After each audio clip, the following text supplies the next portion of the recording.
श्वेता, तू इस बारे में किसी को कुछ मत बताना। अगर तूने किसी को कुछ भी बताया तो सब कुछ बर्बाद हो जाएगा श्वेता। पापा, पापा, पापा उठो ना। पापा। श्वेता बेटा, मैं हूं तुम्हारे लिए, तुम खुद को अकेला मत समझो, मैं रखूंगा तुम्हारा ख्याल। श्वेता, ये पास्ट की बातों पर ना आंसू बहाने से कुछ भी नहीं होने वाला। I mean, तेरा प्रेजेंट भी उसी में डूब जाएगा। आज में जी, आने वाले कल के लिए जी, गुजरे हुए कल में नहीं। मैंने तो सोचा था ये प्यार व्यार लव शब्द के चक्कर से हमेशा के लिए दूर हो जाऊंगा, लेकिन श्वेता, जब तुम्हें देखा तो मैं अपनी फीलिंग्स नहीं रोक पाया। मेरा दिल मुझे एक बार फिर से प्यार करने के लिए कह रहा है।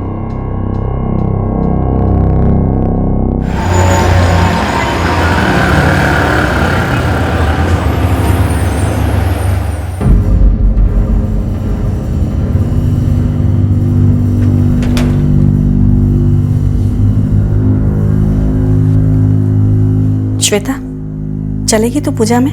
नहीं माँ, तुम जाओ, मेरा मन नहीं कर रहा। चल ना बेटा, थोड़ा बाहर निकलेगी तो मन बहल जाएगा तेरा। नहीं माँ, मैं ठीक हूँ, मुझे भी पढ़ना है, तुम जाओ। ठीक है, मुझे आते आते 7 बज जाएंगे। सुधीर आए तो उसे चाय दे देना। हाँ? गम और उदासी 16 साल की श्वेता का जैसे साया बन गए थे। श्वेता ने छोटी सी उम्र में बहुत कुछ खोया था, बहुत कुछ सहा था। कुछ चोटें अतीत की थी तो कुछ वर्तमान की। बार बार की इन चोटों ने श्वेता के नाजुक मन पर गहरा घाव कर दिया था, लेकिन किसी को इस बात का अंदाजा तक नहीं था। श्वेता ने कभी अपनी तकलीफों को अपनी मां या अपने भाई के साथ शेयर क्यों नहीं किया? एक ऐसा सवाल था जो आज के बाद श्वेता की मां और श्वेता के भाई को दिन रात सताने वाला था।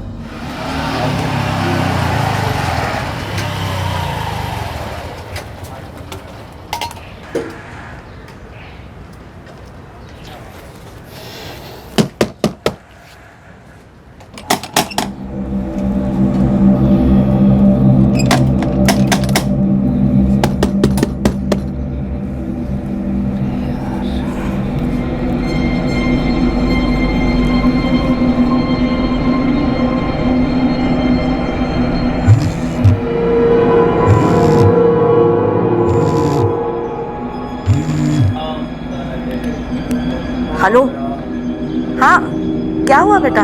माँ कहाँ हो तुम? कब से दरवाजा ठोक रहा हूँ। अरे मंदिर आई हूँ मैं। श्वेता है ना पर घर पे? क्या श्वेता घर पर ही है? मैं तो कब से दरवाजा ठोक रहा हूँ, खोल क्यों नहीं रही है? अरे पढ़ते पढ़ते आंख लग गई होगी उसकी, तो फोन लगा उसको। ठीक है माँ।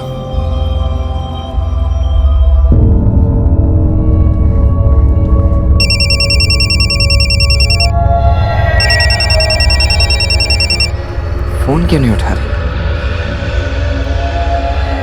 श्वेता, श्वेता,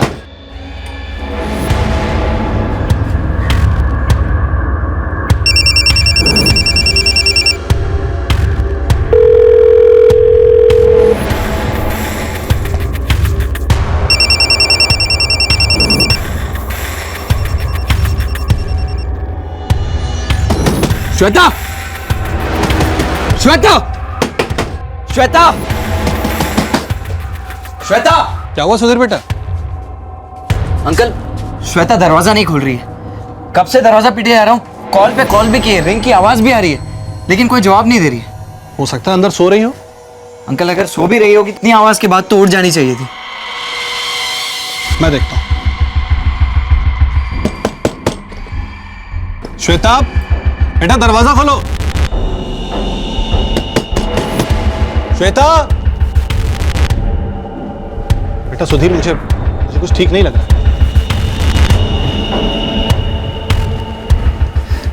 श्वेता, श्वेता, श्वेता, श्वेता, श्वेता, श्वेता।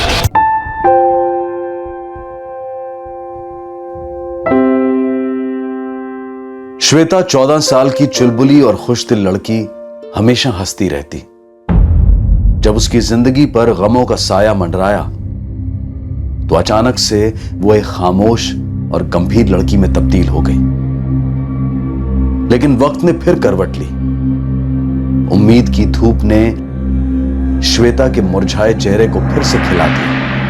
और उसकी मुस्कान फिर लौट आई। और फिर ये दिन आया जब श्वेता ने अपनी जिंदगी से हार मान ली।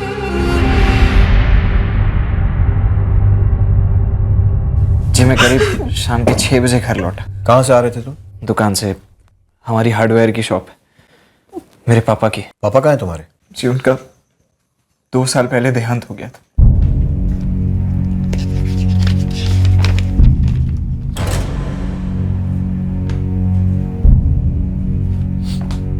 सर, अंदर के कमरे से नोट मिला है, इस मोबाइल के नीचे रखा था। क्या ये श्वेता का मोबाइल है? जी श्वेता का ही है। ये विजय तुम्हारा जीजा है? हाँ सर, मेरी बड़ी बहन रीता के हस्बैंड है। हूँ कहाँ रहता है? यूपी में रहते हैं, इलाहाबाद में। लेकिन आप उनके बारे में क्यों पूछ रहे हैं? सुशांत कौन है? सुशांत नहीं पता सर, लेकिन क्या लेटर श्वेता ने लिखा? लगता तो ऐसे ही है। श्वेता का साइन है? जी श्वेता का है, लेकिन श्वेता ने इसमें लिखा क्या है सर? वजह, अपने सुसाइड की वजह। क्या वजह थी? क्यों किया उसने ऐसा? साहब, क्या लिखा है श्वेता ने? श्वेता जीते जी जो बातें किसी को नहीं बता पाई, वो उसने अपने सुसाइड नोट में बयां की थी। सबसे पहला घाव कुदरत ने दिया था। 2 साल पहले श्वेता के परिवार पर दुखों का पहाड़ टूटा था। तब वो महज 14 साल की थी और उस घटना से सबसे ज्यादा आहत हुई थी। बिल्कुल बेफिक्र होकर ले जाइए, कंपनी की 6 महीने की वारंटी।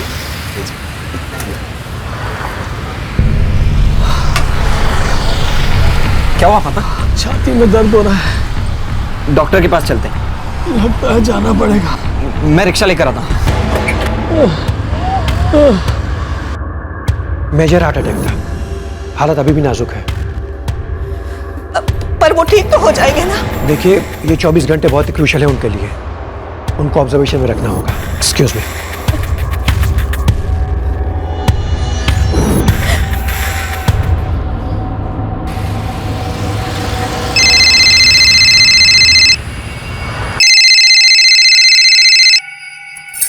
हाँ सुधीर, कैसी तबीयत है पापा की? रीता दीदी, पापा नहीं रहे। रीता दीदी क्या?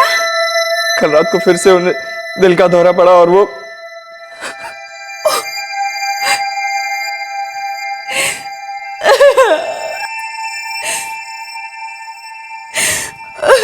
क्या हुआ?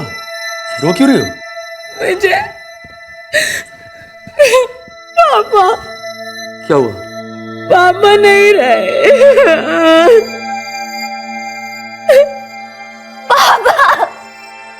पापा, पापा उठो ना।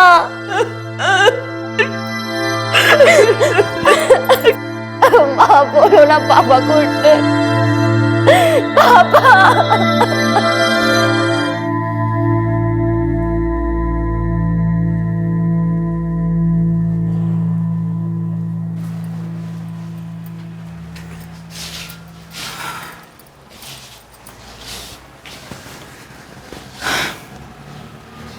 आज भी कुछ नहीं खाया श्वेता ने, बस यूं ही गुमसुम सी बैठी हुई है। उनकी सबसे लाडली थी श्वेता, बच्ची है अभी। उसके लिए इतना आसान नहीं है ये मान लेना कि उसके पापा नहीं रहे। पर माँ, उसे समझना होगा, इस सदमे से बाहर निकलना होगा उसे। माँ,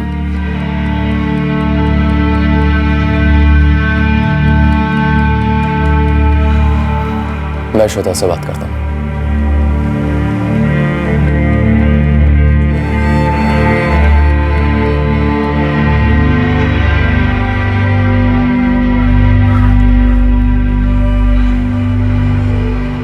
श्वेता, बेटा मैं हूं तुम्हारे लिए। तुम खुद को अकेला मत समझो, मैं रखूंगा तुम्हारा ख्याल। को संभालो श्वेता, पढ़ाई में ध्यान रखो, धीरे धीरे सब ठीक हो जाएगा। और जब एग्जाम्स खत्म हो जाए ना, तो हमारे पास इलाहाबाद चली आना, ठीक है? चलो। आंसू पूछो।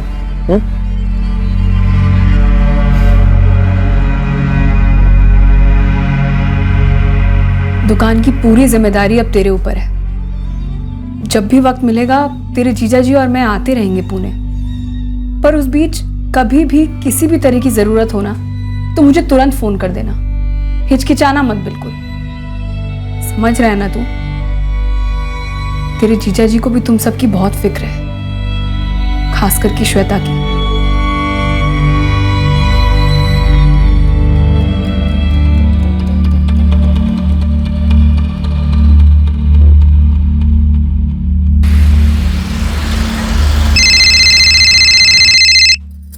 हाँ माँ, कैसे हो? श्वेता चली गई अपने पापा के बाद। क्या ये क्या कह रहे हो माँ? कैसे हुआ ये सब? खुदकुशी कर ली उसने। खुदकुशी? मगर क्यों माँ? क्यों तो मुझे तुझे पूछना चाहिए रीता। तेरी छोटी बहन थी, बच्ची थी वो अभी, तेरी बच्ची अपने अंदर इतना बड़ा घाव लेके चुप बैठी थी और मुझे कुछ पता नहीं चला, और तूने भी मुझे कुछ नहीं बताया। हाँ, कार्ड तो मिल गया रीटा, पर मैं नहीं आ पाऊंगी। सच कहूं तो अब ये शादी ब्याह में जाने का मन नहीं करता है, और सुधीर को भी अब पूरा दिन दुकान पे ही रहना पड़ता है ना, तो मुझे नहीं लगता कि वो भी आ पाएगा। मैं समझती हूँ तुम्हारी बात माँ, पर मेरे देवर की शादी है, हमारे घर से कोई भी नहीं आएगा तो कैसा लगेगा? आप ऐसे करो, श्वेता को भेज दो। उसे अकेले कैसे भेज दूं? सुधीर को कहना उसे इलाहाबाद वाली ट्रेन में बिठा दे, या विजय उसे स्टेशन से ले आएंगे, और वैसे भी इसी बहाने थोड़ा घूम लेगी तो उसका मन बहल जाएगा। बात तो तुम सही कह रही हो, वैसे धीरे धीरे अब कुछ संभल रही है वो। और देखना माँ, यहाँ शादी के माहौल में रहेगी ना तो कुछ ही दिन में बिल्कुल खिलखिलाने लगेगी। और विजय भी काफी जोर दे रहे हैं कि कम से कम श्वेता को तो शादी पर आना ही चाहिए।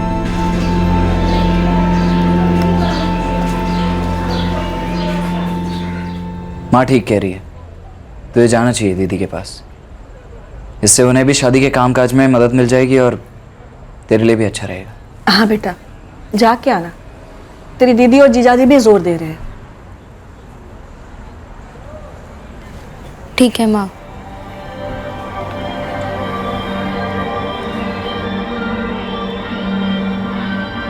श्वेता अपनी फैमिली के जोर देने पर इलाहाबाद जाने को राजी तो हो गई, लेकिन मन ही मन उसे संकोच हो रहा था, और यह संकोच बेबुनियाद नहीं था, उसकी वजह थी।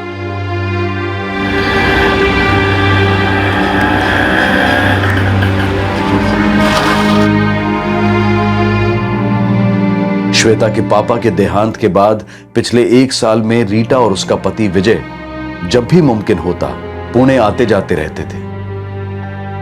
श्वेता विजय को मानती थी, उसकी इज्जत करती थी, लेकिन विजय का बार बार उसे छूना श्वेता को एक अजीब सी उलझन में डाल रहा था।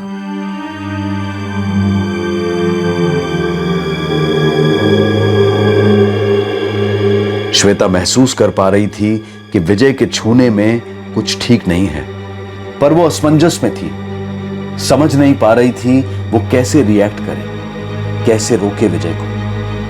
इसलिए उसने इस बारे में चुप रहना ही बेहतर समझा और अपने जीजा जी से मुमकिन दूरी रखने लगी। मन में कुछ संकोच और डर लिए श्वेता इलाहाबाद पहुंची। शादी के इस खुशनुमा माहौल में श्वेता के साथ कुछ ऐसा हुआ जो बहुत दर्दनाक था। उसे एक ऐसा घाव मिला जो उसकी रूह तक को छलनी कर गया।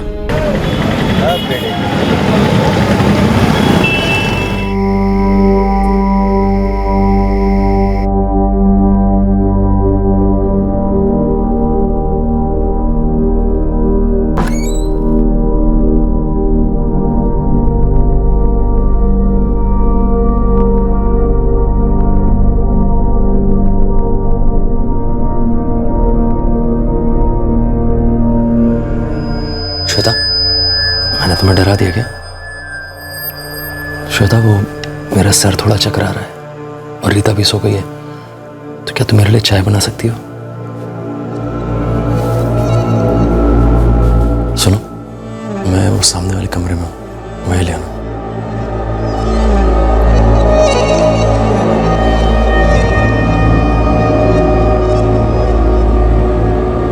जीजा जी चाय। वहां रख दो।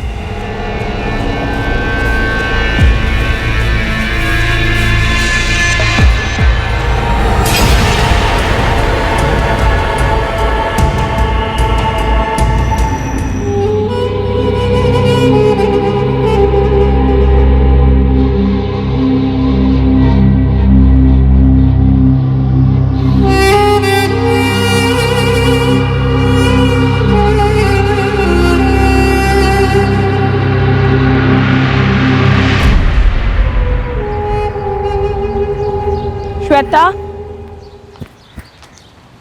श्वेता, श्वेता, ये मैं क्या सुन रही हूँ? तू आज ही वापस जाना चाहती है? क्यों? तेरी टिकट तो कल की है ना? बस दीदी, मुझे घर जाना है, माँ के पास। श्वेता, पर हुआ क्या है? और तेरी तबीयत तो ठीक है ना? तू कांप क्यों रही है?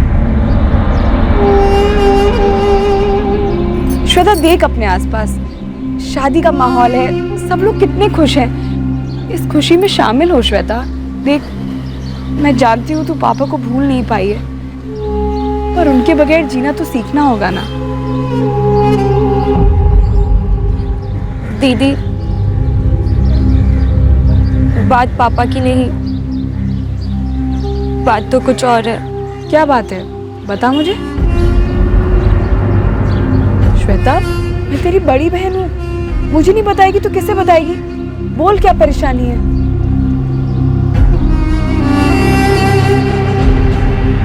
श्वेता, मासूम बच्ची पर इतने सारे जुल्म हुए,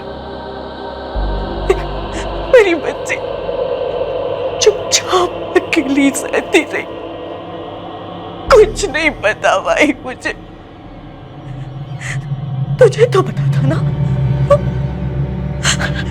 तूने क्यों नहीं बताया मुझे?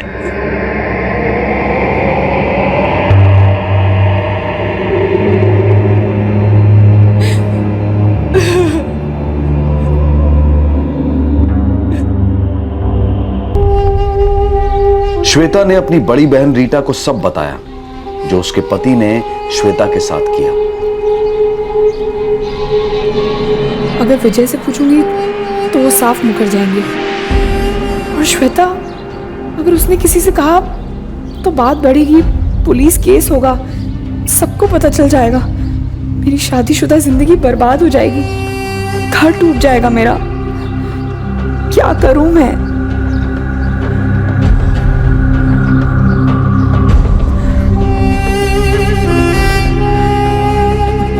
श्वेता, तू इस बारे में किसी को कुछ मत बताना। श्वेता, अगर तूने किसी को कुछ भी बताया तो सब कुछ बर्बाद हो जाएगा, मेरी जिंदगी बर्बाद हो जाएगी, मेरा घर उजड़ जाएगा, सब कुछ खत्म हो जाएगा। श्वेता,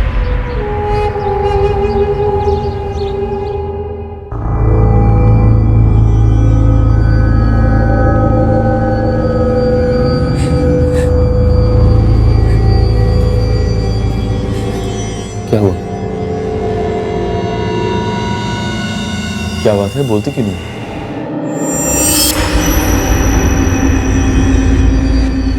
आप सुशांत को जानती हैं? नहीं सर, श्वेता ने कभी कुछ बताया ही नहीं मुझे। उसके साथ ना सब कुछ गलत होता रहा और चुपचाप अकेली सहती रही, और जब सह नहीं पाई तो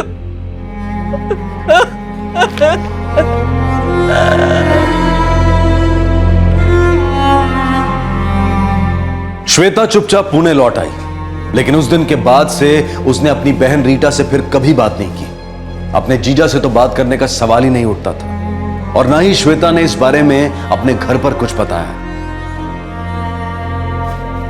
श्वेता, रीता का फोन है, तुझसे बात करना चाह रही। माँ, अभी मुझे पढ़ना है, मैं बाद में बात कर लूंगी। ठीक है। अपने घाव छिपाकर खामोशी से वो अपनी जिंदगी जीने की कोशिश करने लगी, लेकिन वो घाव उसे दर्द देता रहा और श्वेता उसे सहती रही। और फिर उसकी मुलाकात निहारिका से हुई, जो कॉलेज के फर्स्ट ईयर में उसकी क्लासमेट थी।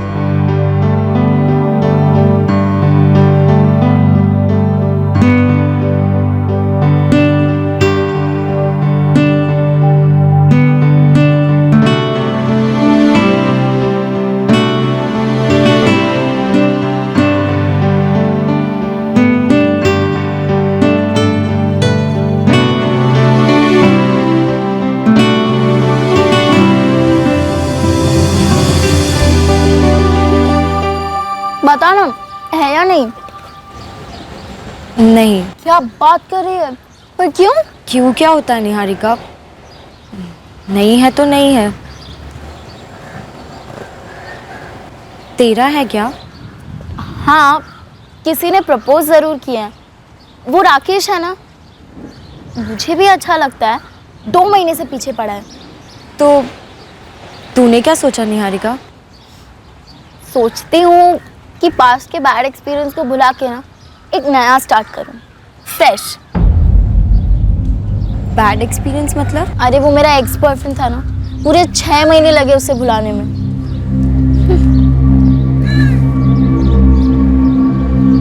ये लो, बात मेरी लव स्टोरी की चल रही है, तू क्यों इतना इमोशनल हो रही है?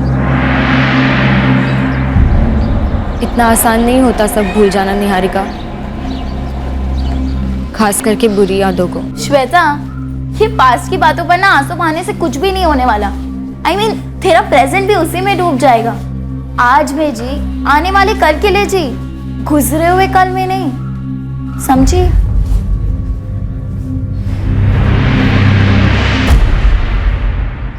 श्वेता, ये राकेश है। मैंने बताया था ना इसके बारे में, कॉमर्स में है, सीए कर रहा है। और राकेश, ये श्वेता है, मेरी स्वीट एंड साइलेंट। हाय श्वेता।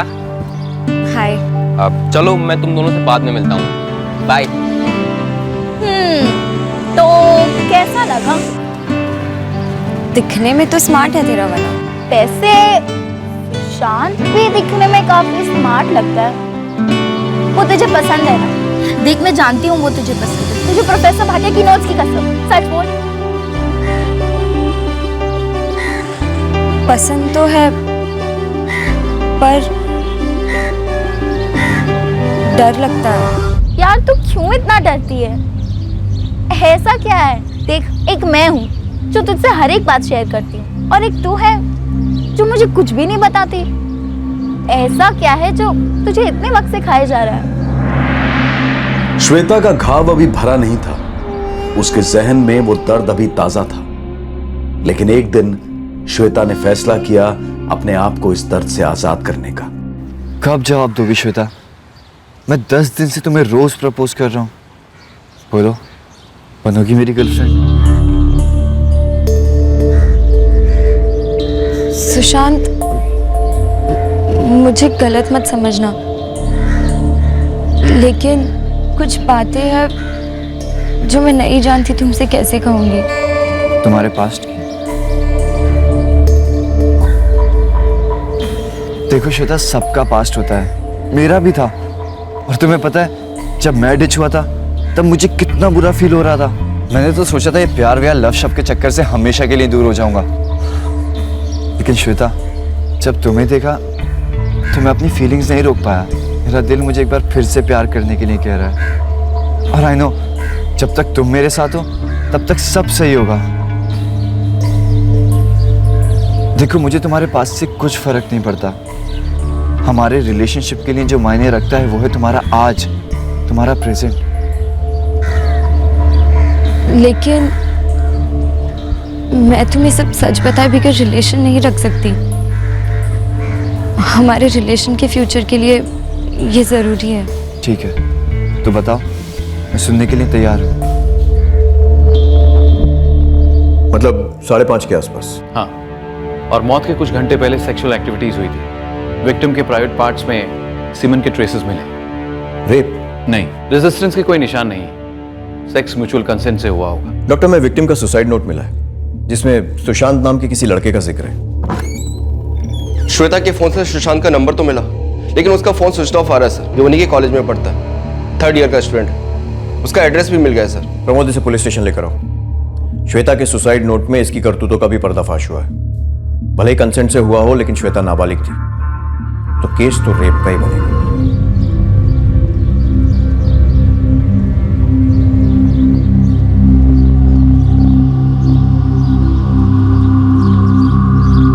वाह श्वेता,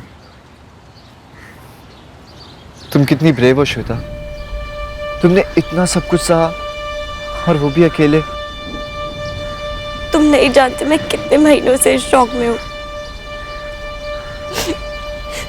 मेरे जीजा जी ने मेरे साथ ऐसा किया, और मेरी बहन कभी कभी तो लगता है कहीं मेरी कोई गलती। नहीं श्वेता, इसमें तुम्हारी कोई गलती नहीं है, और प्लीज अपने आप को सजा देना बंद करो। Shweta, I love you. Shweta, मैं 11वीं बार तुम्हें प्रपोज कर रहा हूं, अब तो मान जाओ प्लीज।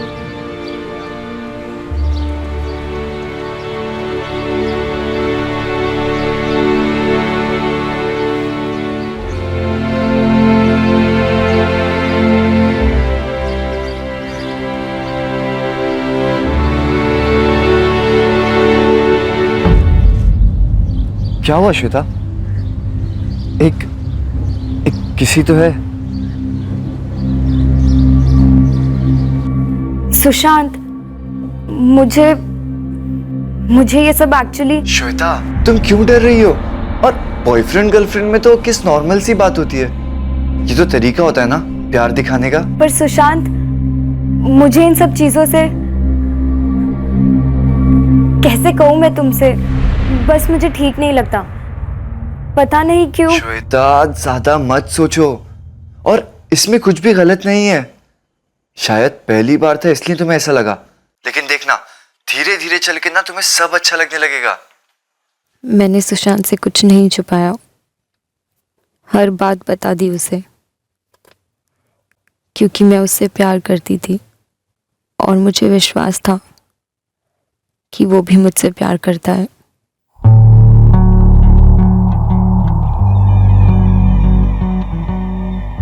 मेरे घाव भरने लगे थे। काफी अरसे के बाद मैं खुश थी।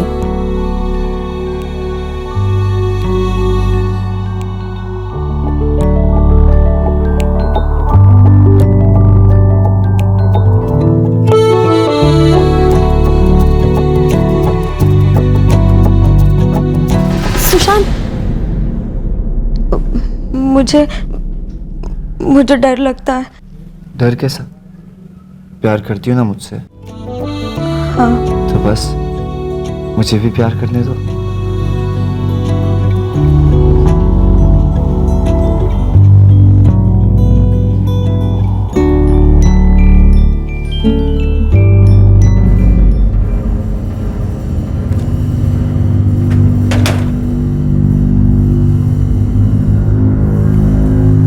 श्वेता, चलेगी तो पूजा में? नहीं माँ, तुम जाओ, मेरा मन नहीं कर रहा। ठीक है, मुझे आते आते 7 बज जाएंगे। सुधीर आए तो उसे चाय दे देना। हाँ, ठीक है।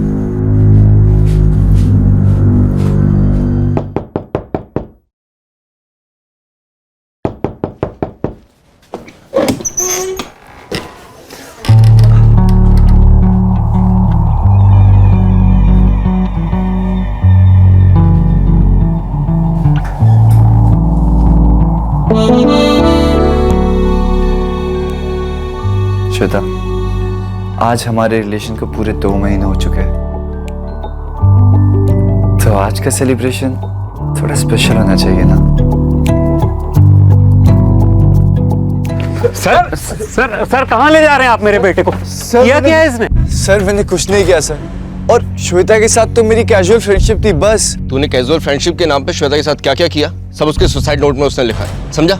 डालो इसे गाड़ी में।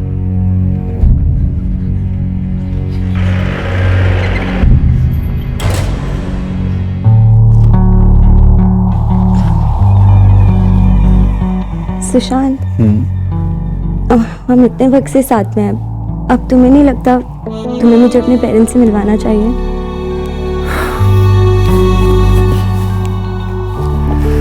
तुम्हें पता है श्वेता, तुम कितनी ब्यूटीफुल हो, इतनी ब्यूटीफुल हो कि तुम आराम से कॉलेज की रोज क्वीन बन सकती हो। सुशांत, मैं अपने माँ और भैया को बता दूँ हमारे बारे में? तुम मिलोगे ना उनसे? पहले तुमसे तो ठीक से मिल लो। बात को टालो मत, बोलो ना।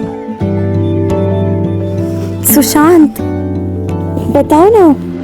सर मैंने श्वेता के साथ कोई जबरदस्ती नहीं की, और हमारे बीच में जो कुछ भी हुआ वो हम दोनों की मर्जी से हुआ था।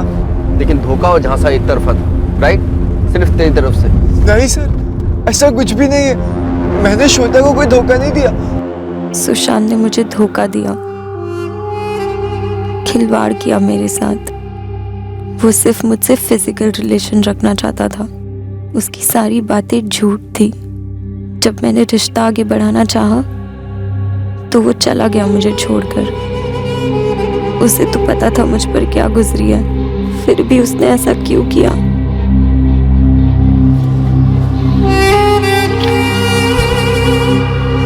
सुशांत, बताओ ना, कब मिलवाओगे अपने मम्मी पापा से?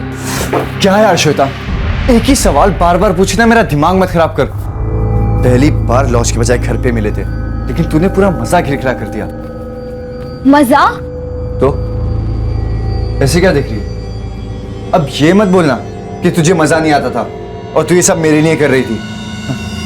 सुशांत। क्या सुशांत? क्या सुशांत था? और अब ये सैड लुक देना बंद कर, बहुत हो गया दुखियारी का नाटक। वैसे भी ये सब चीजें तेरे लिए नई थोड़ी ना है, तुझे तो एक्सपीरियंस है ना। तो फिर क्यों मेरे मूड की बैंड बजाती है? खुद भी इंजॉय कर और मुझे भी इंजॉय करने दे। ये सब सिर्फ मजे के लिए था? तुम प्यार नहीं करते मुझसे, सिर्फ फिजिकल रिलेशन चाहते थे तुम। तो इसमें प्रॉब्लम क्या है? बेकार में एक दूसरे को प्रेशर करने से अच्छा है दोनों एंजॉय करते हैं। क्या मैंने तुझे कभी प्रेशर किया है? नहीं ना, तो तू मुझे क्यों प्रेशर करती है? तुम मुझे अपने पेरेंट्स से कभी नहीं मिलवाओगे? मैं पागल हूं क्या जो तुझे अपने पेरेंट्स से मिलवाऊंगा? तुझे पता है उन्हें कितना बड़ा शौक लगेगा जब उन्हें पता चलेगा कि तू एक रेप विक्टिम है।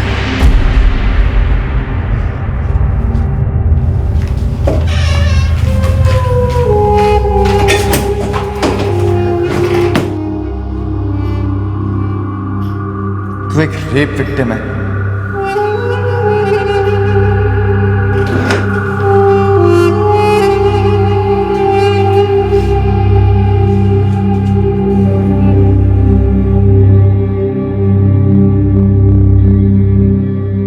सर मैंने कुछ नहीं किया सर।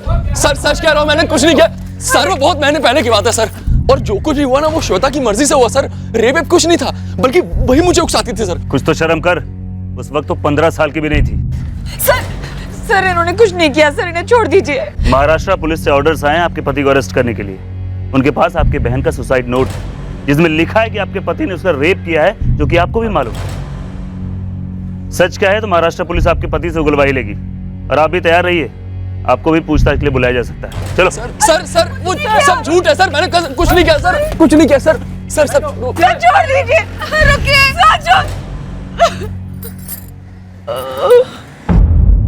मेरी समझ में नहीं आ रहा मैं क्या करूं। तंग आ गई हूं मैं, खुद पर शर्म महसूस होती है। मेरे साथ ही ऐसा क्यों होता है? बहुत अकेली हो गई हूं। मुझे पापा की बहुत याद आती है, बहुत मिस करती हूँ उन्हें। अब बस उनके पास जाना चाहती हूँ। माँ, भैया,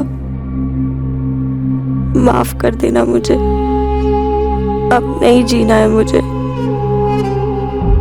और नहीं सह सकती मैं।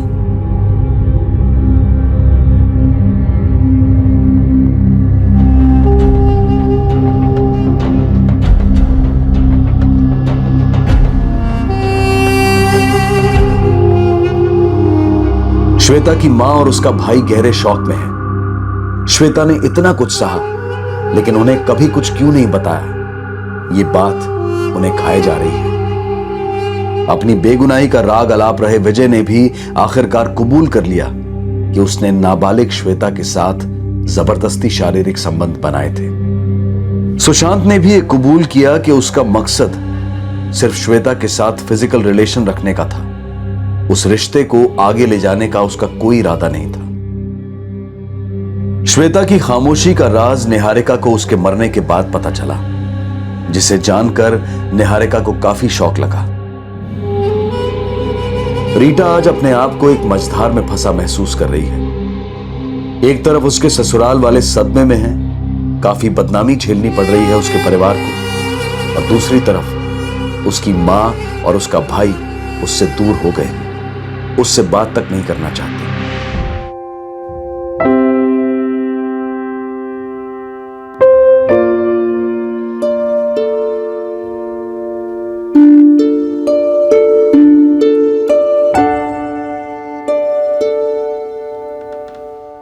जिंदगी ने श्वेता को कई गहरे घाव दिए।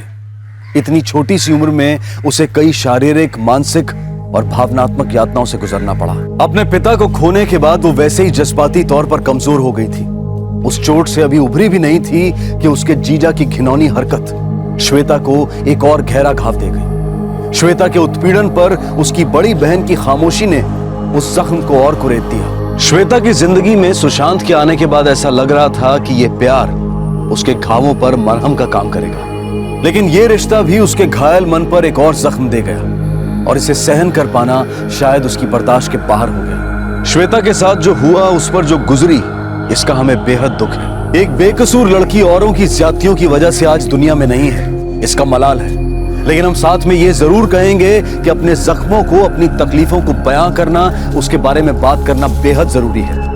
फिर चाहे वो बात अपने परिवार के किसी सदस्य से की जाए, अपने किसी दोस्त से, या फिर किसी काउंसलर से। हम मानते हैं कि श्वेता उम्र के जिस पड़ाव पर थी, उस उम्र में जिंदगी में आते उतार चढ़ाव से जूझना आसान नहीं होता, और जब ट्रॉमा शारीरिक सीमाओं को लांघकर मानसिक आहत पहुंचाने लगे तो उससे उबरना और मुश्किल हो जाता है। इसलिए जरूरी हो जाता है कि इंसान अंदर ही अंदर घुटने की बजाय अपने दर्द को बिना किसी हिचकिचाहट की आवाज दे।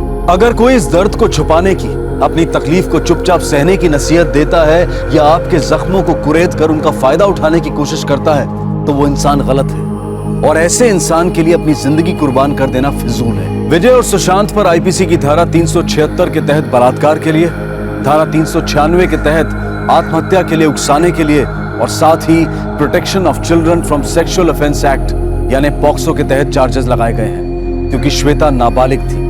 और श्वेता की सिस्टर पर क्या चार्जेस लगाए जाएं, इस पर अभी विचार हो रहा है। अब मैं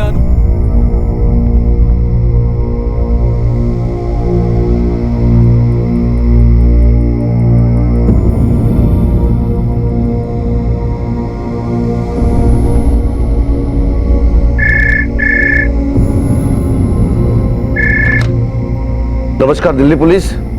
मुझे आपको कुछ बताना है। जी कहिए। मैंने अपनी बीवी और बच्चे को मार डाला। आप कौन बोल रहे हैं? कहां से बोल रहे हैं? Hello hello hello hello. Arjun Sinha, Shantiganj sector 4 से बोल रहा हूँ। शांतिगंज सेक्टर 4 में कहा? Hello hello.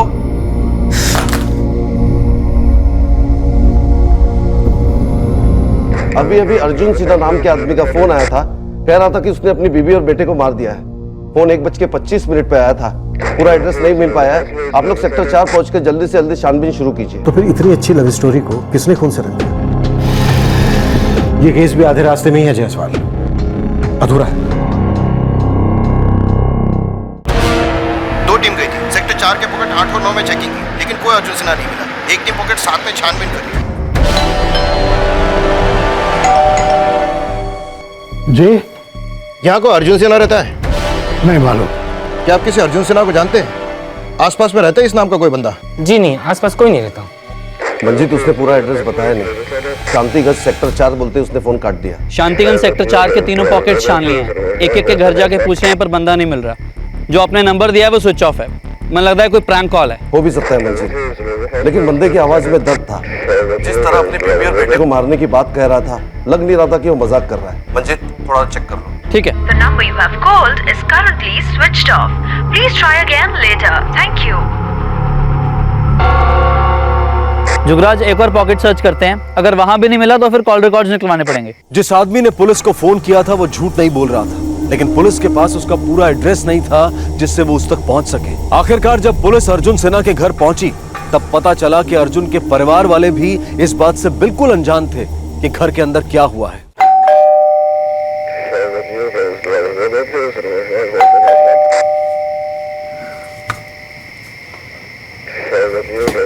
क्या बात है साहब? जी आप किसी अर्जुन सिन्हा को जानती है? यही आसपास में कहीं रहता है। मेरा बेटा है अर्जुन। इस वक्त क्या हो, घर पे है? हाँ, अपने कमरे में सो रहा है, लेकिन आप बताएं तो बात क्या है?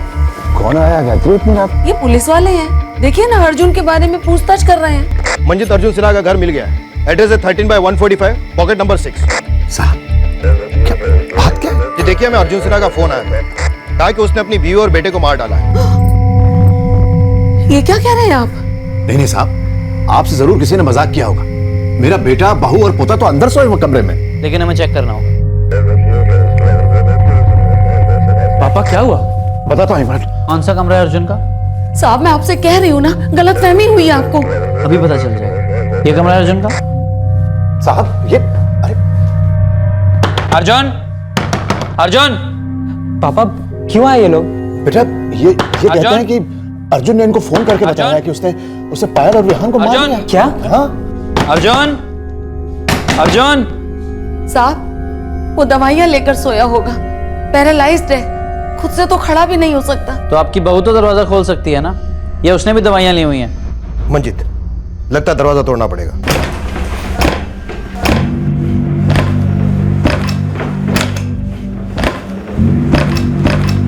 बीवी और बच्चा दोनों मर चुके हैं। हे भगवान, ये सब कैसे हो गया? अर्जुन सिन्हा मिल गया है, लगता है बेहोश है, उसकी बीवी और बेटा मर चुके हैं। 13/145, पॉकेट नंबर 6, सेक्टर नंबर 4, शांतिगंज। यहाँ पे एक बंदा बेहोश पड़ा है, वो काफी जख्मी हालत में। शांतिगंज पुलिस स्टेशन में फौरन इन्फॉर्म करो कि क्राइम सीन पर आकर केस का चार्ज लें और साथ में एक एम्बुलेंस और फोटोग्राफर भी भेज दें।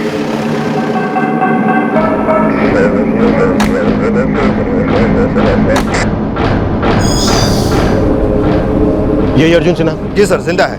फैमिली से पता चला कि 2 साल से पैरालाइज्ड है। जितना जल्दी हो सके हॉस्पिटल पहुंचाओ। जी सर। आपका बेटा, बहू, पोता इस रूम में सो रहे थे, आप लोग कहाँ सो रहे थे? मैं और मेरी पत्नी वहाँ बाहर सोते, और वो सामने वाले कमरे में मेरे ये दूसरे 2 बेटे मंथन और अभिषेक सोते।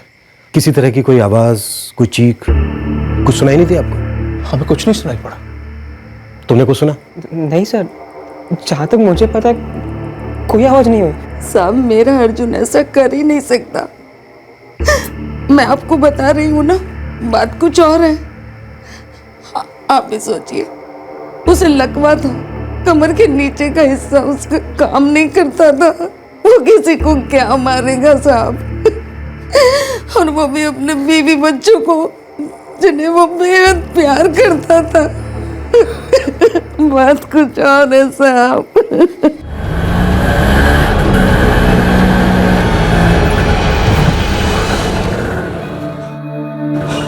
क्या हुआ यहाँ पर? मेरी बेटी कहाँ है? पायल, पायल! तुम लोगों ने किया ये सब, तुम लोगों ने मारा है इन्हें। देखिए शांत हो जाइए। आप लोग कौन हैं? मैं पायल का फादर हूं। इन्होंने मार डाला मेरी बेटी को और मेरे विहान को भी। मैं छोड़ूंगा नहीं तुम लोग। जाइए, रुक जाइए। अब एक काम करिए प्लीज, मेरे साथ आइए, बाहर आइए प्लीज, आइए। आपका नाम क्या है? राजकुमार सिंह। मेरे नाती को मार दिया साहब, पैसों के लिए मार दिया इन्होंने। अर्जुन कहाँ है? अर्जुन बुरी तरह से घायल है, शायद बेहोश है इस वक्त, अस्पताल लेकर गए उसे। अच्छा राजकुमार जी, आपको इस हादसे के बारे में कैसे पता चला? रात के करीब 1:20 पर मुझे फोन आया था अर्जुन का।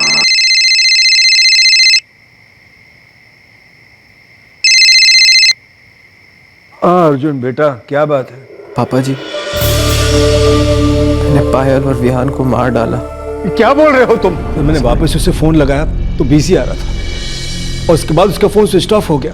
और जब पायल ने भी फोन नहीं उठाया तो मैं डर गया सर। अपनी बीवी गीता को जगाया और हम लोग यहाँ आ गए। इन्हीं लोगों ने मारा है मेरी बेटी और नाती को, सर इन्हीं लोगों ने। कैसी अनाप शनाप बातें कर रहे हैं भाई साहब आप। हम लोग वैसे ही बड़े परेशान हैं। हम आपसे कह रहे हैं ना कि हमें सच में नहीं मालूम ये सब कैसे हुआ। पायल हमारी भी बेटी की तरह थी, फिर हम उसे क्यों मारेंगे? पैसों के लिए मारा है सर इन्होंने। एक मिनट, किन पैसों की बात कर रहे हैं आप? अर्जुन के एक्सीडेंट के बाद उसे इंश्योरेंस के 25 लाख रुपए मिले थे जो उसने पायल के अकाउंट में ट्रांसफर किए थे। उन्हीं पैसों के लिए इन्होंने मेरी बेटी और नाती को मार डाला सर। सरासर झूठ है ये। सरासर सच क्या है ये बताइए ना आप। अंदर के कमरे में मेरी बेटी और नाती का मर्डर हो जाता है और बाहर आपको पता नहीं चलता, ये कैसे हो सकता है? सरासर झूठ बोल रहे हैं सर ये। प्लीज शांत हो जाइए। इस तरह से शोर मचाने से, एक दूसरे पर इल्जाम लगाने से कुछ हासिल नहीं होने वाला है। हम हर पहलू इन्वेस्टिगेट करेंगे। Don't worry Rajkumar ji. अर्जुन का रूम चेक किया सर। कांस्टेबल मंजीत ने बताया कि दरवाजा अंदर से बंद था। वो लोग दरवाजा तोड़ के अंदर दाखिल हुए हैं। कमरे में 2 खिड़कियां भी हैं, लेकिन कहीं भी फोर्स एंट्री के निशान नहीं मिले। अर्जुन पैरालाइज्ड है। ये बात अर्जुन की मां ने खुद बताई कि वो बिना सहारे के चल फिर नहीं सकता। लेकिन सर अर्जुन ने खुद कंट्रोल रूम फोन करके कन्फेस किया है कि उसी ने मारा है अपनी बीवी और बेटे को। और यही बात अर्जुन ने अपने ससुर राजकुमार सिंह से कही। और राजकुमार सिंह का कहना है कि अर्जुन के घर वालों ने पैसों के लिए सब कुछ किया है। चेस वाले काम करो, दोनों फैमिली के सभी मेंबर्स को कल सुबह थाने में बुलाओ। जी सर। अगर पायल ने हमारी सुनी होती तो ये सब नहीं होता। तो चिंता मत कर, हम छोड़ेंगे नहीं इन लोगों को।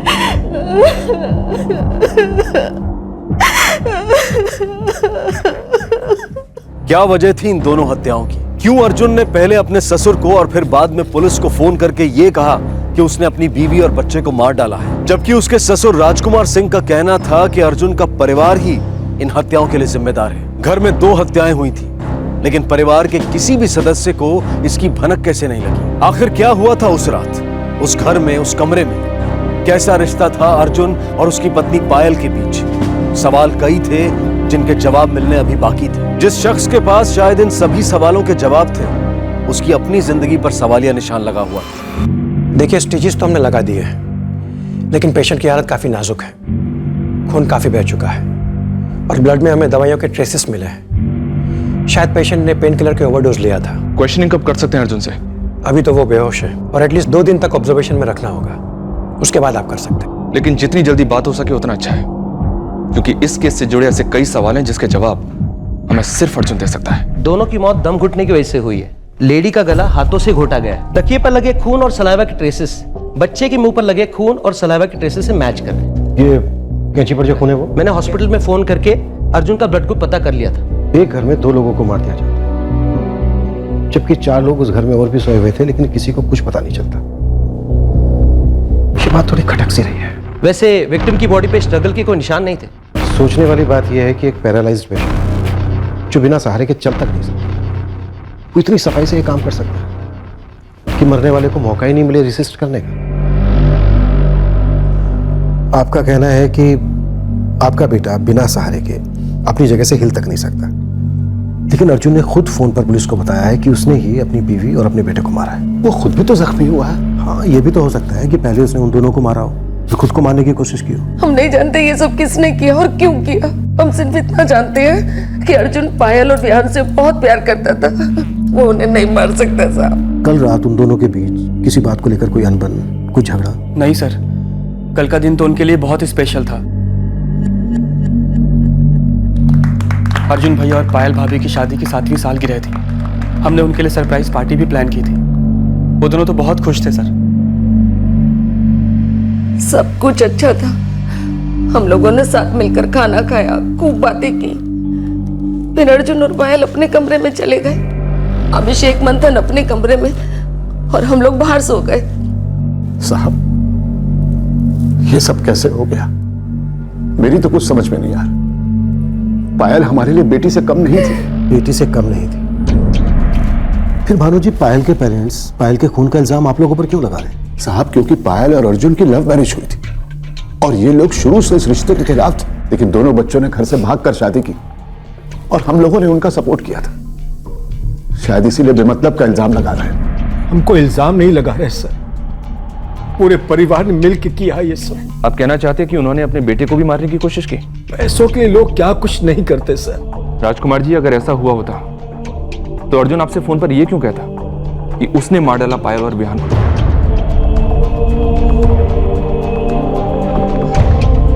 ये अर्जुन के बैंक स्टेटमेंट की कॉपी है। अर्जुन के अकाउंट से पायल के अकाउंट में कोई पैसे ट्रांसफर नहीं हुआ। हाँ, इंश्योरेंस का पैसा अर्जुन के अकाउंट में ट्रांसफर हुआ था, जो अभी भी अर्जुन के अकाउंट में ही है। सर, भैया भाभी एक दूसरे से बहुत प्यार करते थे और जब से भैया पैरालाइज्ड हुए थे तब से तो भाभी उनका और भी ज्यादा ख्याल रखने लगी थी। आराम से।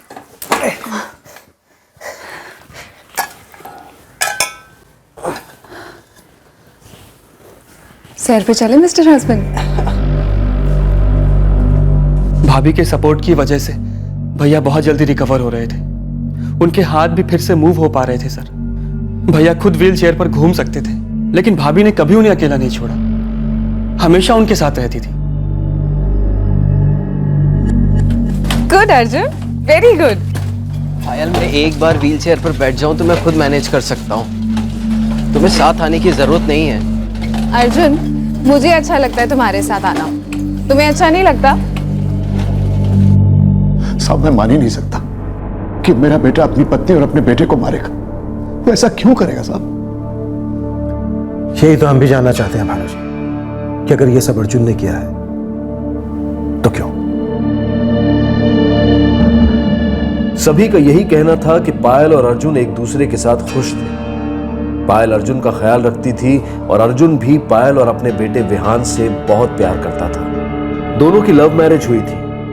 दोनों पहली बार 7.5 साल पहले मिले थे, एक कॉमन फ्रेंड के घर पर, और धीरे धीरे दोनों की दोस्ती बढ़ी और दोनों एक दूसरे को चाहने लगे।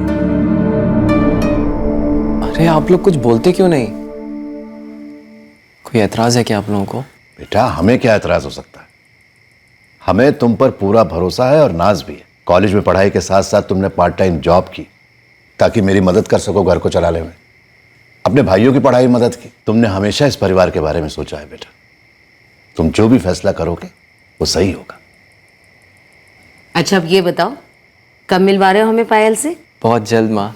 पापा, कुछ बोलिए ना। क्या बोले बेटा? तुम खुद ही सोचो ना।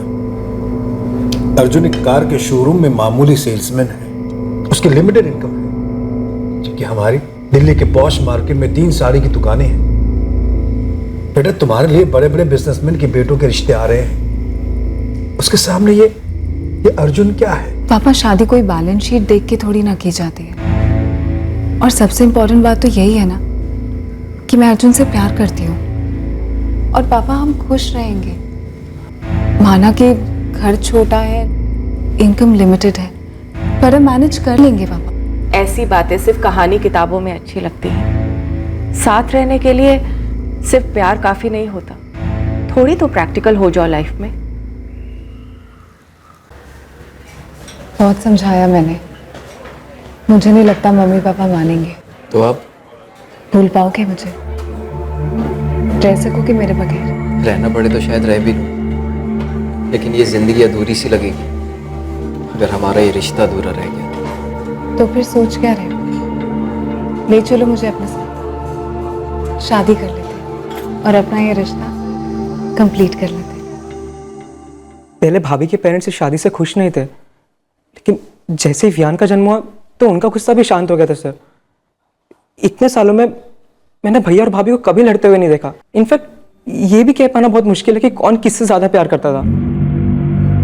भैया क्यों करेंगे ऐसा सर? तो फिर इतनी अच्छी लव स्टोरी को किसने खून से रंग दिया? किसने मार डाला पायल और विहान को? किसने घायल कर दिया अर्जुन को? हमने इस रिश्ते को कबूल कर लिया था सर, लेकिन खुशी से नहीं, मजबूरी में। आखिर माँ बाप अपने औलाद से कब तक नाराज रह सकते हैं?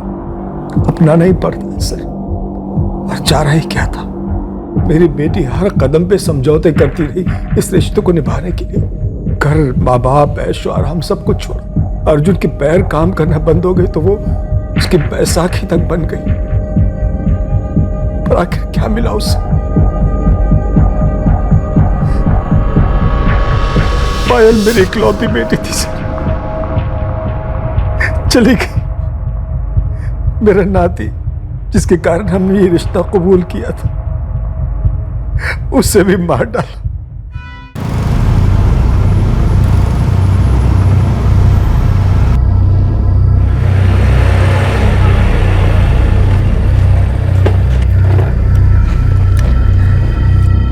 सर, क्या सच में पायल और विहान का खून हो गया? तुम क्यों जानना चाहते हो? तुम कौन हो? मैं अर्जुन का दोस्त हूँ सर, वीरेंद्र। मैं और अर्जुन एक ही कार शोरूम में काम करते थे। मोहल्ले में किसी ने बताया कि उसकी बीवी और उसके बच्चे की मौत हो गई है, इसलिए चला आया मिलने के लिए। तो क्या बता सकते हो कि अर्जुन और पायल के बीच में कोई प्रॉब्लम चल रही थी? अर्जुन ने कभी बताया इस बारे में? सर मैं कुछ नहीं जानता। अर्जुन है कहाँ सर? लाला नेकचंद हॉस्पिटल।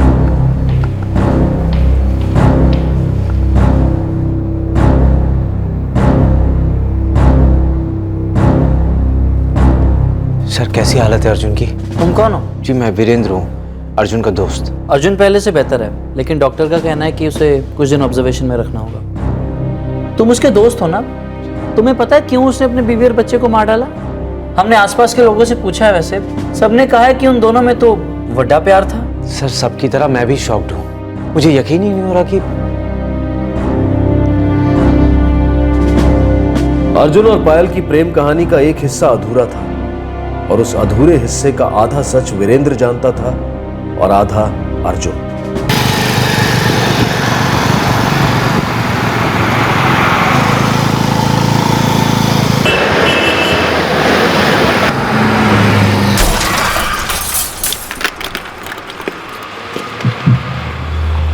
दो साल पहले हुए इस एक्सीडेंट ने अर्जुन को पैरालाइज्ड कर दिया।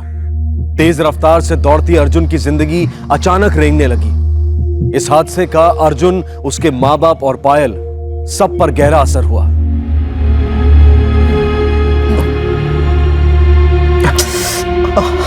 रहने दो, मैं खिला रही हूँ ना। मैं खुद खा लूंगा। हाँ खा लोगे, लेकिन धीरे धीरे खाओ, भरने में वक्त तो लगेगा ना।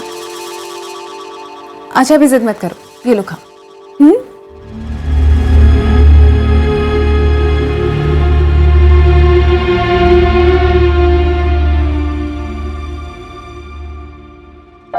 अर्जुन, तू बिल्कुल परेशान मत हो बेटा, सब ठीक हो जाएगा। हाँ बेटा, तेरे पापा की दुकान ठीक ठाक चल रही है, मंथन भी काम पर लग गया है और कुछ ही दिनों में अभिषेक भी काम पर जाना शुरू कर देगा। बेटा मायूस नहीं होते, देख तूने हमेशा इस घर को संभाला है, अभी हमारी बारी। हम सब तेरे साथ हैं बेटा। डॉक्टर ने कहा है मेरी कमर के नीचे का पूरा हिस्सा पूरी तरह से डैमेज हो गया, मैं शायद कभी चल भी नहीं पाऊंगा। जो चीज अपने हाथ में नहीं होती ना, उसे वक्त पर छोड़ देना चाहिए। वक्त हर जख्म भर देता है।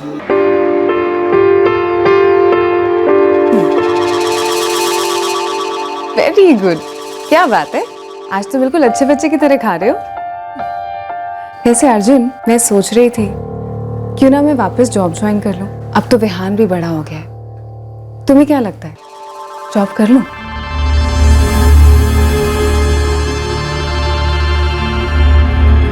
जानती हूं तुम यही सोच रहे हो ना कि अब तुम्हारी वाइफ को जॉब करनी पड़ेगी,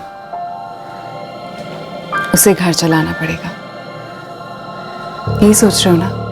ऐसा ही तो है पायल। नहीं अर्जुन, ऐसा बिल्कुल नहीं है। ये प्रॉब्लम तुम्हारी अकेले की नहीं है अर्जुन, ये हम दोनों की प्रॉब्लम है और हम दोनों मिलके इसे सॉल्व करेंगे। एंड ट्रस्ट मी, मैं तुम्हें, जॉब को, विहान को, घर को, सब कुछ अच्छे से मैनेज कर लूंगी, ट्रस्ट मी।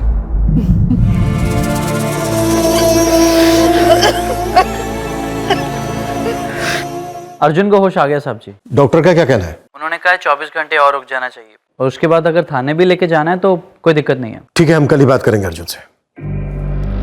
जायसवाल सर, अभी एक दिन और लगेगा ये जानने के लिए कि आखिर उस रात हुआ क्या था। क्या पता शायद उससे पहले भी कुछ हुआ हो। सर, हमने अर्जुन के रूम को दोबारा चेक किया था, लेकिन फोर्स्ड एंट्री के कहीं कोई निशान नहीं मिले, और अर्जुन ही एकमात्र ऐसा है जिस पर शक किया जा सकता है। अब पता ये लगाना है कि अर्जुन ने ऐसा किया क्यों। वैसे सर वजह कोई बहुत बड़ी होनी चाहिए, क्योंकि जिससे पूछो वो यही कहता है कि पति पत्नी में बहुत गहरा प्यार था। पायल की सब इज्जत करते थे और पिछले 2 साल से पायल अपने पैरालाइज्ड पति की सेवा कर रहे थे। यही बात तो समझ में नहीं आ रही है। अगर सच में ये सब कुछ अर्जुन ने किया है तो जिस पत्नी ने उसके लिए अपने माँ बाप को छोड़ दिया, हर मुसीबत में उसके साथ खड़ी थी, ऐसा भी क्या हो गया होगा उन दोनों के बीच कि उसने अपनी पत्नी को मार डाला, यहां तक कि अपने बच्चे को मार डाला, खुद को घायल कर लिया। शायद उसने खुद को मारने की कोशिश की होगी सर।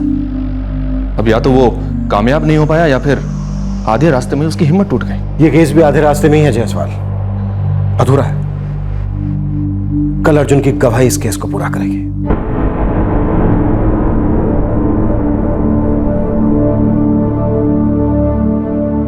आपके पास सिर्फ 5 मिनट है।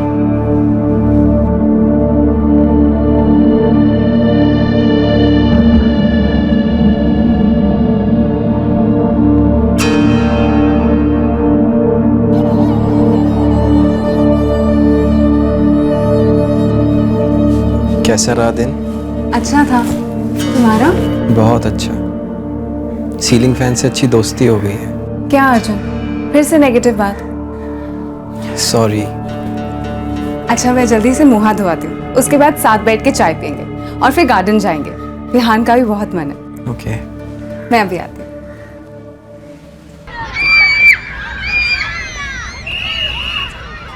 एक हफ्ते से ना ऑफिस में वर्कलोड बहुत बढ़ गया। मैं तो बॉस को बोलने वाली हूँ, एक और प्रोग्रामर रख लो। सिंगल सैलरी में 2 लोगों का काम करा रहे हैं, ऐसे थोड़ी ना होता है। पायल, बोलो ना। कुछ चाहिए तुमसे, दोगी? इतनी फॉर्मेलिटी क्यों कर रहे हो, बोलो। मुझे तलाक चाहिए। क्या हुआ अर्जुन, तुम ऐसे क्यों कह रहे हो? ताकि तुम मेरी जिंदगी से दूर हो जाओ और अपनी जिंदगी जियो। पायल, तुम सिर्फ अभी 28 साल की हो। एंड एक्सेप्ट इट, मैं जिंदगी भर ऐसा ही रहूंगा। पायल, बहुत कर लिया तुमने मेरे लिए। मैं इस व्हील चेयर पर चल फिर सकता हूँ, अपना काम कर सकता हूँ, मुझे तुम्हारी जरूरत नहीं है, लेकिन तुम्हें जरूरत है इससे बेटर जिंदगी जीने की। यू डिजर्व इट पायल। तुम कोई लड़का ढूंढ लो या अपने पेरेंट्स से कहो तुम्हारे लिए कोई अच्छा लड़का ढूंढ ले। अगर वो लड़का विहान को अपनाना चाहता है तो भी मुझे कोई एतराज नहीं है, और अगर नहीं, विहान मेरे साथ रहे, सब वर्कआउट हो जाएगा। फिर मम्मी पापा उसका ख्याल रख लेंगे, मैं भी नई जिंदगी मिल जाएगी। कितना कुछ सोच लिया ना तुमने अर्जुन। तुम्हें क्या लगता है तुम मुझसे डिवोर्स मांगो तो मैं तुम्हें डिवोर्स देके किसी और से शादी करूं? यही तुम्हारे लिए सही है पायल। प्रैक्टिकल बनो और प्लीज मुझ पे तरस खाना बंद करो।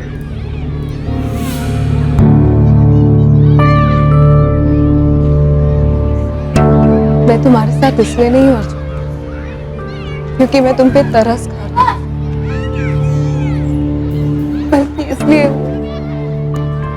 क्योंकि मैं तुमसे प्यार करती हूँ। I love you, idiot। अगर तुम्हारे साथ ऐसा कुछ हुआ होता ना तो मैं तुम्हें कब का छोड़ देता। हो गया उकसाना, लेकिन तुम जो कह रहे हो ना कभी नहीं मानूंगी।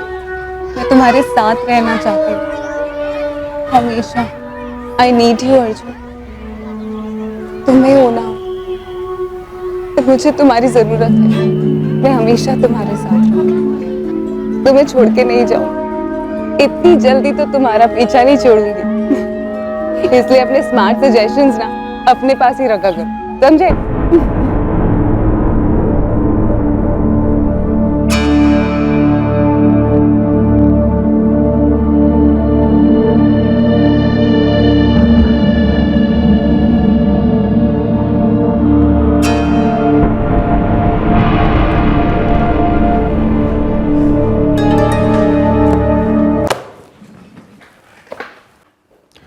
अर्जुन, तुमने उस रात अपने ससुर को फोन किया, पुलिस कंट्रोल रूम में फोन किया और तुमने सही कहा था। मैंने ही मारा अपनी बीवी और अपने बेटे को। और उसके बाद खुद को मारने की कोशिश की। हाँ, लेकिन ऐसा कर नहीं पाए, कमजोर पड़ गए, डर गए। जी। लेकिन अपनी बीवी को मार डाला, बच्चे को मार डाला, तब डर नहीं लगा? लगा था, डरा भी था, दुखी भी बहुत था।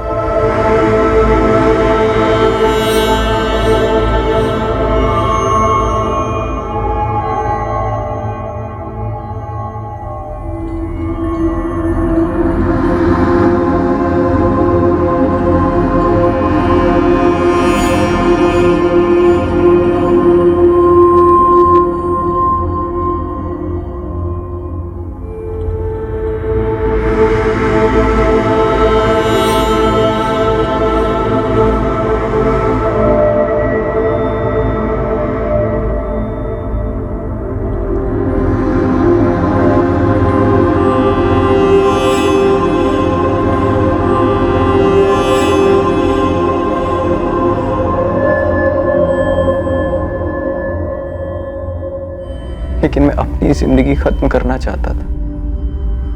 फिर मुझे लगा हम दोनों के बाद कौन ख्याल रखेगा उसका। हम दोनों के चले जाने के बाद अनाथ हो जाएगा मेरा विहान। ये सोचकर बहुत डर गया था मैं। अर्जुन, हमने जितने लोगों से भी बात की, सबने हमसे यही बताया कि अर्जुन पायल को कितना प्यार करता था, पायल अर्जुन को कितना प्यार करती थी। उस रात तो तुम अपनी 7th मैरिज एनिवर्सरी सेलिब्रेट कर रहे थे। तुम्हारे पेरेंट्स ने कहा सब कुछ नॉर्मल था। फिर अचानक ऐसा क्या हो गया कि तुमने अपनी बीवी को मार डाला, अपने बच्चे को मार डाला, खुद की जान लेने की कोशिश की? मेरे एक्सीडेंट के बाद मैं चाहता था कि पायल मुझे छोड़ दे, चली जाए मेरी जिंदगी से, पर वो नहीं गई। जिंदगी भर मेरे साथ रहना चाहती थी, बहुत प्यार करती थी मुझसे। फिर मार क्यों डाला उसे? जब उसने मुझसे कहा कि वो मुझे कभी नहीं छोड़ेगी, वो मुझसे आज भी उतना ही प्यार करती है जितना पहले करती थी, तो मेरे सारे डर दूर हो गए थे। मुझे ऐसा लगने लगा था जैसे वो मेरा जिंदगी भर साथ देगी। पायल, तुम्हारे प्यारे पतिदेव और मेरे प्यारे दोस्त जानती हो क्या कह रहे हैं? Thank you very much. Thank you? Thank you किस बात के लिए? अरे शोरूम से लौटते वक्त रोज तुम्हें घर छोड़ता हूँ ना, उस वजह से एहसान करता हूँ मैं इन पे। अरे ऐसी बात नहीं है, but I really appreciate it. तू रहने दे भाई, फिलहाल मुझे पकोड़े बड़े अच्छे लग रहे हैं यार। इनको खाने के लिए तो मैं कहीं से भाग कर आ जाऊँ। अगर ऐसी ही बात है तो मैं शीतल को ही सिखा देती हूँ। शीतल तुम्हें और बच्चों को बना के खिलाया करेगी। शीतल की बस की नहीं है पकोड़े होकड़े बनाना। यार कुकिंग एक आर्ट होती है, हर किसी की बस की बात नहीं, और तुम्हारे हाथों में जादू है यार। अर्जुन यू आर लकी यार। तो फिर ठीक है, जब भी तुम्हारा पकौड़े खाने का मन करे ना, यहीं आ जाया करो। अरे और लो ना। अर्जुन तुम क्यों नहीं खा रहे हो? मैं बाद में खाता हूँ। वीरेंद्र को खिलाओ। हाँ वीरेंद्र।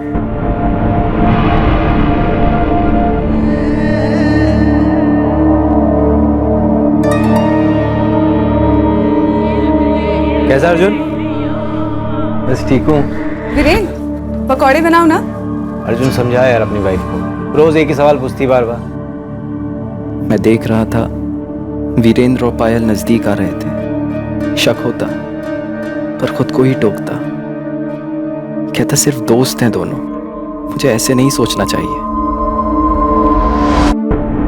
मुझे शक तो था, पर रहा सहा शक तब दूर हो गया जब पायल ने खुद आके मुझसे कहा जो उसके दिल में था।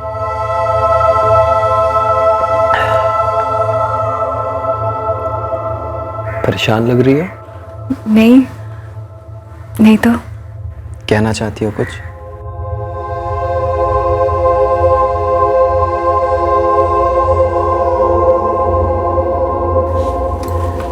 अर्जुन तुमने कहा था ना कि मुझे अपनी लाइफ को लेके, मेरा मतलब है अर्जुन, मैं नहीं जानती थी कि मेरे मन में कभी किसी के लिए कोई फीलिंग्स आएंगी या नहीं। लेकिन पिछले कुछ दिनों से वीरेंद्र है ना वो,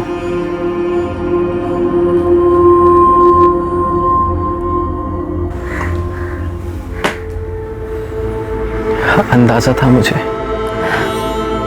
खुद समझ में नहीं आया कब ये सब हो गया। लड़का वीरेंद्र को पसंद करने लग गए। मैंने कहा था तुमसे मुझे छोड़ के चले जाने को, लेकिन तुमने कहा कि तुम मुझसे जिंदगी भर प्यार करोगे। उस दिन तुम दुनिया में सबसे बढ़कर हो गई थी मेरे लिए, मेरे जीने की उम्मीद बन गई थी तुम। अर्जुन, मैं सच कह रही हूँ, मैंने खुद कभी नहीं सोचा था कि मैं कभी तुम्हारे अलावा किसी और को पसंद कर पाऊंगी, किसी और को चाहने लगूंगी, उसके साथ शादी के बारे में सोच लूंगी। मैंने कभी नहीं सोचा था। मैं जानता था तुम लोगों के बीच कुछ चल रहा है, लेकिन मेरी कभी हिम्मत नहीं हुई इस बात को छेड़ने की। मुझे डर था कि मेरा शक सही निकला तो मुझे तुम्हारे मुंह से सुनना पड़ेगा कि तुम मेरी जिंदगी से जाना चाहती हो। मुझे अकेला अधूरा छोड़ के उनकी बढ़ती नजदीकियां मैं बर्दाश्त नहीं कर पा रहा था। वीरेन मेरा दोस्त था, मैं उससे भी कुछ नहीं कह सकता था। वो रोज मेरे घर आता, पायल उसे देखकर मुस्कुराती। मैं सोचकर भी डरता था कि एक दिन पायल मुझे छोड़कर उसके पास चली जाएगी, सब खत्म हो जाएगा। फिर मेरा ख्याल कौन रखेगा? मेरे विहान का ख्याल कौन रखेगा? जिंदगी भर एक अधूरापन सा सताएगा। वीरेंद्र का खुद का अपना परिवार था, वो अपना परिवार भी तोड़ रहा था। हम सबकी जिंदगी बिखेर रहा था वो।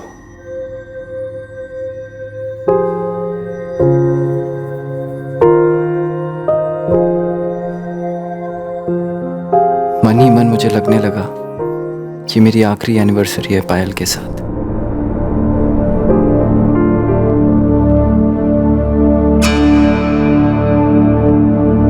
तुमने अपनी बीवी, अपने बेटे को मारा है।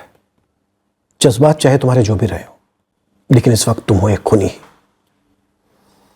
अपनी बीवी, अपने बेटे का गला तुमने अपने हाथों से घोटा, और जब अपनी जान पर आई तो हाथ कांप उठे तुम्हारे। डरा नहीं था मैं खुद को भी खत्म करने वाला था, इसीलिए दवाइयों का हैवी डोज लिया था। मैंने खुद पर वार करना शुरू किया, लेकिन रुक गया। मैंने इसलिए खुद को नहीं मारा ताकि आप लोगों को बता सकूं अपने गुनाह के बारे में। मुझे डर था कहीं मेरे माँ बाप या मेरे भाइयों पर मेरे गुनाह का इल्जाम ना आ जाए, इसलिए मैंने पायल के पापा को भी फोन करके बता दिया था।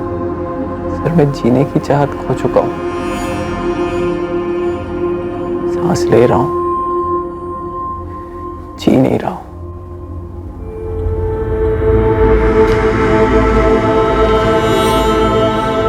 इस डबल मर्डर के लिए अर्जुन पर आईपीसी की धारा 302 के तहत केस फाइल किया गया। उसे गिरफ्तार किया गया था, लेकिन कुछ महीनों के बाद उसे जमानत मिल गई। अर्जुन ने यह भयानक कदम सिर्फ इसलिए उठाया ताकि वो पायल को अपने आप से अलग होने से रोक सके, और इसी जुनून में अपने बेटे को भी खत्म कर दिया। ये सच्चाई जब अर्जुन के परिवार के सामने आई तो उनके दुख की कोई सीमा नहीं रही। पायल के पेरेंट्स ने विहान के आने के बाद बेटी और दामाद से हुए सारे गिले शिकवे भुला दिए थे, लेकिन अपनी बेटी और नाती की मौत ने उन्हें गहरा सदमा पहुंचाया। अर्जुन का दोस्त और पायल का प्रेमी वीरेंद्र उसे खो चुका है, जिससे वो बहुत प्यार करता था, और साथ ही अपने दोस्त को भी, जिसके वो करीब हुआ करता था। हालांकि उसकी शादीशुदा जिंदगी वैसे ही चल रही है। उसकी पत्नी को कभी उसके अफेयर के बारे में पता ही नहीं चला। जैसे अर्जुन और पायल की प्रेम कहानी अधूरी रह गई। पायल किसी और को चाहने पसंद करने लगी थी, वो एक नया रिश्ता जोड़ना चाहती थी, लेकिन अर्जुन अपने पुराने रिश्ते को टूटते नहीं देख सकता था। एक दूसरे की बजाय अपने आप का ख्याल इस रिश्ते में तूफान ले आया, और सिर्फ रिश्ता ही नहीं मुरझाया, बल्कि इस रिश्ते से जन्मा फूल भी मुरझा गया, विहान। दूसरी तरफ थी वीरेंद्र की प्रेम कहानी, जिसने पायल के दिल में एक बार फिर से प्रेम जगाया, और अर्जुन के दिल में पायल को खोने का डर।